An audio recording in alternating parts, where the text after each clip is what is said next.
तो friends, class 11th की maths series chapter 1 sets exercise 1.1 है ये।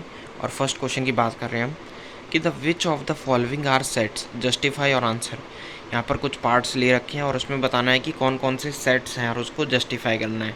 तो पहला पार्ट है कि collection of all the months of a year beginning with letter J, मतलब ऐसे मंथ्स जो कि जे लेटर से स्टार्ट होते हों। तो आप बोलोगे कि जनवरी, जून और जुलाई यही मंथ्स हैं, है ना, जो जे से स्टार्ट होते हैं। इसके अलावा आप कोई और सा नाम नहीं दे सकते। चाहे मैं एक बंदे से पूछूं, चाहे मैं 10 बंदों से पूछूं, चाहे मैं 100 बंदे से पूछूं, उन 100 के 100 का आंसर सेम होगा। यानी कि सबके लिए आंसर जो है वो वेल डिफाइंड है। तो यानी कि ये सेट है, इसीलिए मैंने देखो टिक लगा रखा है। ठीक है। नेक्स्ट है कि the collection of 10 most talented writers of India. अब यहाँ पर टैलेंटेड वर्ड आ गया, यानी कि ये टैलेंटेड वर्ड हो गया, इंटेलिजेंट वर्ड हो गया, ये सब जो है ना वो वेल डिफाइंड नहीं है। मतलब अब टैलेंटेड का मतलब क्या होता है, स्पेसिफाई तो है नहीं कि भैया ये टैलेंटेड है और ये टैलेंटेड नहीं है ना। तो ये इस वजह से हम टैलेंटेड के लिए यहाँ पर हम लिख देंगे कि नहीं, ये सेट नहीं है। समझ गए? हाँ। नेक्स्ट है कि 11 best cricket batsman of the world. अब बस वही बात आ गई कि बेस्ट क्रिकेट बैट्समैन, अब बेस्ट आ गया यहाँ पर, वो भी वेल डिफाइंड नहीं है कि मेरे हिसाब से कोई और हो सकता है बेस्ट क्रिकेट बैट्समैन, आपके हिसाब से कोई और बैट्समैन हो सकता है बेस्ट। ठीक है। यानी कि हमारे आंसर मैच नहीं करेंगे तो ये क्या हो जाएगा, मतलब कि ये सेट नहीं है। ठीक है। नेक्स्ट आता है कि collection of all boys in your class. अब ये देखो, ये सेट है। अब ये क्यों है सेट? क्यों?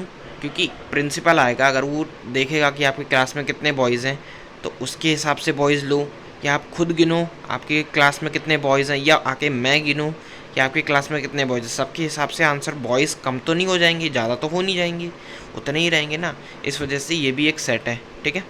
नेक्स्ट है कि collection of all natural numbers less than 100। ये भी एक सेट है। अब क्यों है?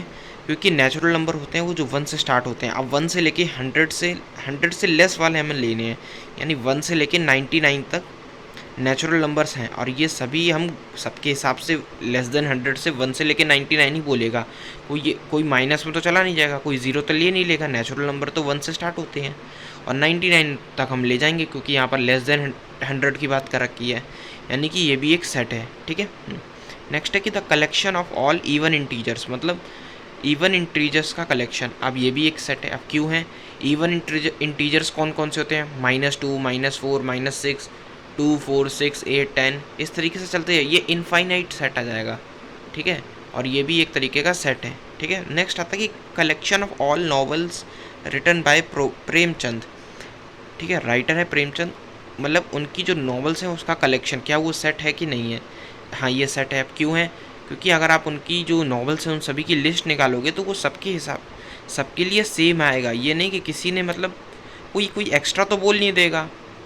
जो जितनी भी उसने लिस्ट है अगर उनको आप देखोगे तो वो वेल डिफाइंड है ना। कुछ ऐसा तो है नहीं कि अगर मैं किसी नए बंदे से पूछ लूँगा तो वो कोई नई बुक का नाम दे देगा। जो उसने लिख रखी उसी का नाम तो उन्हीं नोवेल्स का नाम तो देगा। तो ये है। लेकिन अगर मैं यहाँ पे बोल रखा था कि कलेक्शन ऑफ ऑल की जगह यहाँ पे बोलता कि का collection of best novels written by Premchand, तो वो सेट नहीं होता। समझ गए आप? हाँ, तो आई होप कि आप समझ गए होंगे ये।